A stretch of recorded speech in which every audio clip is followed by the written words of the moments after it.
Porn के शौकीन हो? एक दिन में कितनी बार करते हो? I mean, कितनी बार देखते हो? Let me know in the comment section.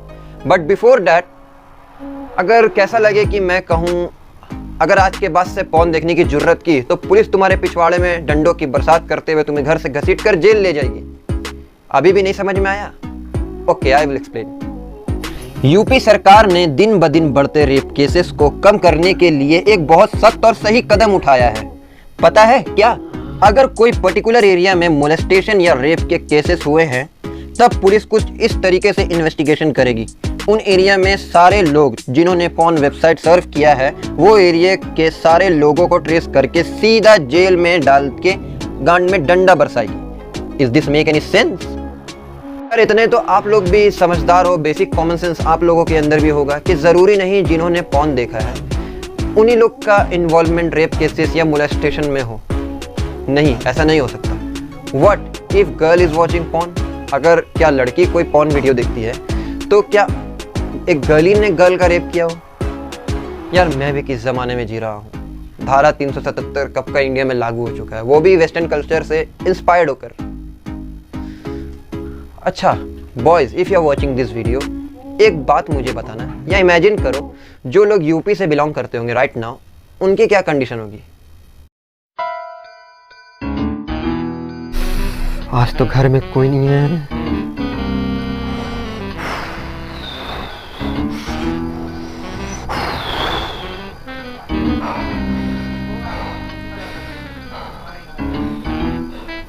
अरे भाई भाग भाग, जल्दी यहाँ से भाग। अबे सुन, कुछ जरूरी काम कर रहा है, माल फूक के आएंगे। जा अभी निकल यहाँ से, अभी काम करने दे। पुलिस बहुत मोटा डंडा में तेल लगा के हम लोग के घर की तरफ बढ़ रही है। अब आगे तेरा मर्जी, भागना है भाग, जो करना है कर। फिर आ गया साले ठरकी, तू तो अपनी ठरक से बाज नहीं आ रहा। यूपी में न्यू लॉ पास हुआ, पता नहीं है तुझे? पुलिस इधर ही आ रही है। मोहल्ले में योगी की लड़की को किसी ने छेड़ दिया है। सोच क्या रहा है तू गांडू चूतिया, अभी भी नहीं समझा? भाग।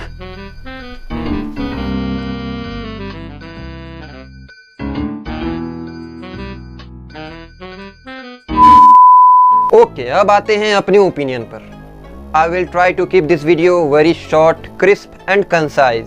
सबसे पहले अगर हम यूपी की लास्ट रिकॉर्ड देखें तो लास्ट 4 ईयर में वहाँ की महिलाओं ने सबसे ज़्यादा केसेस रजिस्टर करवाए हैं और इन केसेस में ज़्यादातर पाया गया कि जो होते हैं ना ठरकी, सड़क छाप, डेस्परेट लड़के, उन लोगों ने गर्ल्स के साथ या महिलाओं के साथ फिजिकली असॉल्ट करने की कोशिश की है, पब्लिकली हैरेस किया या फिर बैड कमेंट पास किए हैं। इन तरह के केसेस बहुत सारे दर्ज हुए। सो इसलिए यूपी में एक महिला हेल्पलाइन नंबर है 1090, जो कि जब प्रॉब्लम तब स्टार्ट हुए कि जब ये नंबर जो है काफ़ी प्रैक्टिकल यूज़ में नहीं आया। प्रॉब्लम क्या होती थी कि जब तक महिला कॉल करती तब तक वो जो ठरकी लौंडे हैं वो लोग कुछ कांड कर देते या फिर मोलेस्ट करके निकल जाते अपना काम करके, तब उनकी टीम आती, तो ये प्रॉब्लम होने लगा। सो यूपी की जो एडीजी हैं मिस द्रविड़ जी, उन्होंने एक कंपनी को अलॉट करा 1090 को, और उन्होंने एक टीम हायर किया जिसका नाम आई थिंक ओम्प है। सो ये टीम करेगी क्या? ये टीम आपके सारे पर्सनल डाटा को मॉनिटर करेगी, ऑब्जर्व करेगी। अगर आप फोन ज्यादा देखते हो तो वो सारा इन्फॉर्मेशन उनके पास जा रहा है और आप उनके रडार में आ चुके हो, और उसके बाद वो आपके डेटा को वो टीम 1090 को दे देगी। बेसिकली वो लोग तुम्हें कांटेक्ट करेंगे। कांटेक्ट करके करेंगे क्या? वो लोग काइंड ऑफ तुम्हें वार्निंग देंगे कि नहीं, तुम सेक्सुअल कंटेंट बहुत ज़्यादा कंज्यूम कर रहे हो। अगर तुम्हारे एरिया में कुछ भी उल्टा सीधा होता है तो तुम हमारे रडार पर हो, तुम्हें हम इन्वेस्टिगेशन करेंगे तो तुम्हें भी ले जा सकते हैं पकड़ कर। उनका कहना ये है। और यूपी सरकार का तो ऐसा भी कहना है कि अगर ये एक तरह का एक्सपेरिमेंट, काइंड ऑफ एक्सपेरिमेंट कर रहे हैं जो कि बिल्कुल यूजलेस है, और हाँ, लॉ को बिना ब्रेक किए ये लोग लिमिटेशन के अंदर जो भी कर रहे हैं ये सारा कुछ कर रहे हैं। वो जो तुम्हें वार्निंग कॉल आएगा तो ये हमारे रूल के खिलाफ है कि कोई किसी की पर्सनल डाटा को ले नहीं सकता है। तो ये कॉल जो करेंगे वो तुम्हें काइंड ऑफ वार्निंग देंगे कि हम लोग तुम्हारा डेटा को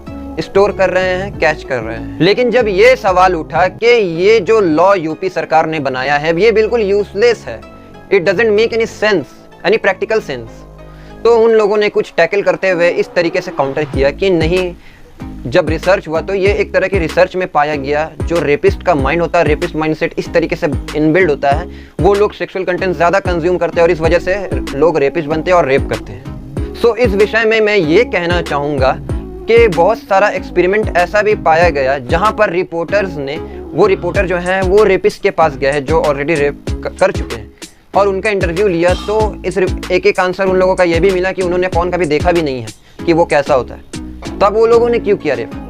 यार ज़रा एक बात बताओ, पुलिस कितने लोगों को ट्रेस कर हर एरिया में पकड़ेगी? कितने सारे पॉर्न वॉचर्स को वो लोग पकड़ेगी? Practically this is not possible.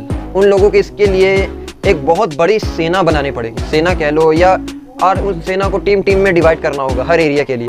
यार ये वर्ल्ड में जितने भी वेल डेवलप्ड कंट्रीज़ हैं, लाइक यूके हुआ, यूएस हुआ, अगर यहाँ की हम बात करें तो यहाँ ज़्यादा वो taboo things and talks restricted नहीं है। बट अगर हम इन कंट्री की हम संख्या देख ले रेप की, तो वो बहुत कम है, बहुत ही ज़्यादा कम, as compare with this country where people are still very orthodoxy minded even in 2021। Those countries like Pakistan, Bangladesh and Afghanistan, और हाँ सबसे टॉप पर आता है, पता है कौन? The legend country, the greatest country of all time, सबसे आगे होंगे हिंदुस्तानी, इंडिया। हम कैसे पीछे रह सकते हैं? अब एक और फन फैक्ट बताता हूँ। अगर तुम लोगों का ये मानना है या किसी का भी ये मानना है कि सच में पॉर्न देखने से या सेक्सुअल कंटेंट देखने से लोग रेपिस्ट माइंडेड बन जाते हैं, तो आज मैं इस थॉट को ब्रेक करने वाला हूँ। You should know before making this kind of opinion कि वर्ल्ड में जितने पॉर्न वॉचर्स की संख्या है उसमें से 30% फीमेल्स है और majority of them belongs to India. वो इंडिया से बिलोंग करती है।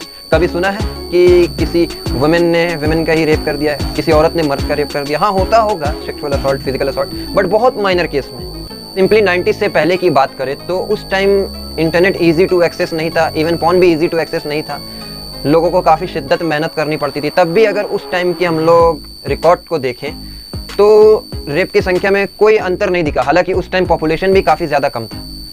तो आखिर क्यों ऐसा? कभी सोचा है ये जो गवर्नमेंट तो बेवकूफ़ नहीं है, वो लोग तो सब जानते हुए भी इन तरह के भिन्न भिन्न प्रकार के अतरंगी विचित्र लॉ को क्यों प्रिवेल कर रही है? इन सब की बजाय गवर्नमेंट कुछ ऐसा स्टेप क्यों नहीं लेती कि देश के यूथ एंड स्टूडेंट को और एजुकेट करे, जहां हमें बेसिक अवेयरनेस हो, एटलीस्ट के वुमेन को रिस्पेक्ट करे, फेमिनिज्म, सूडो फेमिनिस्ट, मिसोजिनिस्ट होना क्या होता है। इवन एजुकेशन पैटर्न में भी चेंज लाना चाहिए, जहां लोग और ज़्यादा शिक्षित हो कि women is not like an object, don't see them like this, कि यूज़ करो और फेंक दो। उनकी मेंटेलिटी भी इवॉल्व होना चाहिए टाइम के साथ। नंबर ऑफ़ कोर्ट्स बढ़ाना चाहिए, कानून को और से ज़्यादा स्ट्रिक्ट करो, जहां कल्प्रेट को जल्द से जल्द कड़ी से कड़ी सज़ा सुनाई जाए। उल्टा यहाँ तो 10-10 साल 15 साल तक बीत जाते हैं और कल्प्रेट जो ये अपराधी होते हैं खुले में घूमते हैं। यार एक सच बात बताओ, ये मेरा ओपिनियन है, ये लॉ जो न्यू आया है ये कुछ ऐसा साउंड नहीं करता है जैसे कि मान लो कि मोहल्ले में या किसी एरिया में, पर्टिकुलर एरिया में किसी इंसान की मर्डर हो गई और मोहल्ले में जितनी सारी लेडीज़ हैं जिनके पास छुरी है उन सबको उठा कर लेके जेल में बंद कर दो। या फिर एक और एग्जांपल दूं तो सपोज़ कि स्वच्छ भारत अभियान 2.0 फिर से आ गया, भक्त लगे हैं साफ़ सफाई में दिन रात एक करके कि इस एरिया कम्युनिटी सब साफ़ रहे, और पता चला सुबह उठ के देखा तो किसी ने हक दिया है। तो क्या आप जिन के पास गांड है उन सबको उठा के ले जाना चाहिए? यार उठाने से याद आया, उठाने वालों के पास भी गांड होता है। ओह सॉरी, मुझे लगता है कि मैंने फ्लो में थोड़ा ज़्यादा ही बोल दिया। प्लीज़ डोंट माइंड अगर कुछ बात या मेरी किसी अब्यूजिव वर्ड का बुरा लगा हो तो माइंड मत करना, और माइंड करते हुए तो क्या घंटा उखाड़ लोगे मेरा?